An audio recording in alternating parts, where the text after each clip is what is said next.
રાજકોટમાં ગુનાખોરી પર અંકુશ લાવવા પોલીસ કમિશનરે કડક જાહેરનામું બહાર પાડ્યું છે। હવે નંબર પ્લેટ વગરના અથવા HSRP નંબર પ્લેટ વગરના વાહનોને પેટ્રોલ, ડીઝલ કે CNG નહીં આપવાનો નિર્ણય લેવાયો છે। શહેરના તમામ પેટ્રોલ પંપ સંચાલકોએ 4 બાઇક અને 3 ફૂટનું બોર્ડ લગાવી અને ગુજરાતી, હિન્દી અને અંગ્રેજીમાં નંબર પ્લેટ નહીં તો ઈંધણ નહીંનું લખાણ દર્શાવવું ફરજિયાત રહેશે।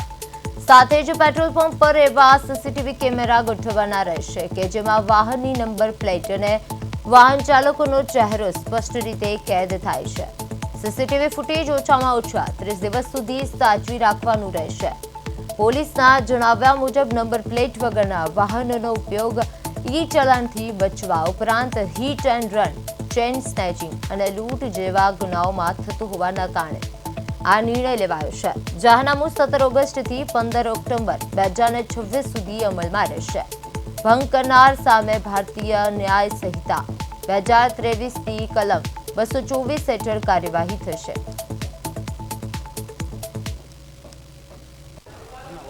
ગઈકાલે રાજકોટ પોલીસ કમિશનર દ્વારા છે તે જાહેરનામું છે તે બહાર પાડવામાં આવ્યું છે। તે મારી પાછળ દ્રશ્યો જોઈ રહ્યા છો કે જાહેરનામા છે તે ઉલ્લેખ કરવામાં આવ્યો છે કે કોઈ પણ નંબર પ્લેટ વગરની ગાડી હોય અથવા નંબર પ્લેટ તૂટેલી ગાડી હોય અથવા તો ફેન્સી ગાડી હોય તેમાં છે તે કહેવાય કે પેટ્રોલ છે તે ભરી દેવામાં નહીં આવે। ત્યારે આપણી સાથે તેમના છે વાહન ચાલક, તેમની સાથે જ વાત કરીશું। ગઈકાલે જાહેરનામું બહાર પાડવામાં આવ્યું છે, નંબર પ્લેટ શા માટે નથી લગાડવામાં આવી આપના દ્વારા? મારે સાહેબની ગાડી હતી એટલે એ તો રિપેરમાં દીધી હતી, ત્યાંથી લઈ આવ્યો।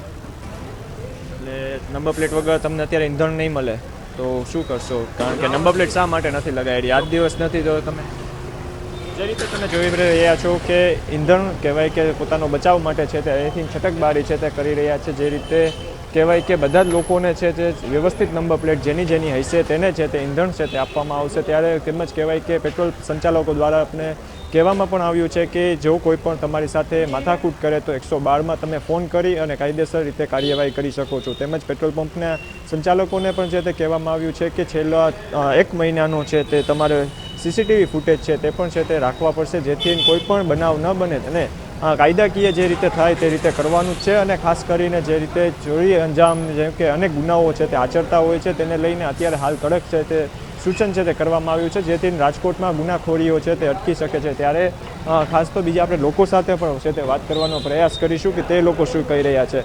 ભાઈ, તમે શું કહેશો? ખાસ તો ગઈકાલે જાહેરનામું બહાર પાડવામાં આવ્યું છે, જે રીતે કે તમે શું કહેશો? આ જાહેરનામાને કઈ રીતે જુઓ છો આપ? શેનું જાહેરનામું? જાહેરનામું એવું બહાર પાડવામાં આવ્યું છે નંબર પ્લેટ વગરની ગાડીને છે તે કોઈ પણ ગાડીને ઈંધણ નહીં મળે અથવા તો ફેન્સી નંબર પ્લેટ જે મારેલી હોય તેને પણ ઈંધણ નહીં મળે। શું કહેશો? બરોબર છે, કાંઈ વાંધો નથી। એમાં શું છે, સરકાર જે કરે હારા માટે જ કરતી હશે। બરોબર છે। જે રીતે છેલ્લા ઘણા સમયથી રાજકોટમાં છે તે ગુનાખોરીઓને છે તે ગુનાખોરીઓનો બહુ ત્રાસ વધી ગયો હતો, હવે આ જે નિર્ણય આવ્યો છે એ બરોબર છે? એના માટે કરીને નિર્ણય આવ્યો હોય તો સારો કહેવાય, સરસ છે, આપણે સ્વીકારીએ છીએ। જે રીતે લોકો પણ છે તે આવકારી રહ્યા છે નિર્ણયને, કારણ કે જે રીતે રાજકોટ શહેરમાં અનેક વખત છે તે ગુનાખોરીઓનું છે તે સામે આવી ગયું હતું। ત્યારબાદ છે તે આપણે બીજા અન્ય લોકો સાથે છે તે વાત કરીશું। કાકા, ગઈકાલે પોલીસ કમિશનર દ્વારા છે તે જાહેરનામું બહાર પાડવામાં આવ્યું છે કે કોઈ પણ નંબર પ્લેટ વગરની ગાડી હોય અથવા ફેન્સી નંબર પ્લેટ હોય તો એને ઈંધણ નહીં આપે। આ મુદ્દાને આપ કઈ રીતે જુઓ છો? મને સાહેબ આમાં કંઈ ખબર નહીં પડે યાર, પણ પ્લેટ હોવી જરૂરી છે। કારણ કે જે રીતે વાત કરીએ તો ખાસ તો અમુક યુવાનો છે તે સિગ્નલ છે તે જમ્પ કરે છે, હવે નંબર પ્લેટ વગરની ગાડી છે ત્યાં ફેન્સી જે એવી બનાવીને રહેતા હોય છે। આ બરોબર છે સિટી માટે? બરોબર। લોકો કે જે કહી રહ્યા છે કે લોકો છે તે તમામ વસ્તુઓને છે તે આવકારી રહ્યા છે, તેમજ તેનું લોકોનું પણ સ્પષ્ટપણું કહેવું છે કે જે પણ આવી રીતે ફેન્સી નંબર પ્લેટ અથવા નંબર પ્લેટ વગરની ગાડી હોય તેને છે તે ઈંધણ છે તે ન જ આપવામાં આવે। ધનંજય સોનેચા, પ્રદેશ 24 ગુજરાતી, રાજકોટ।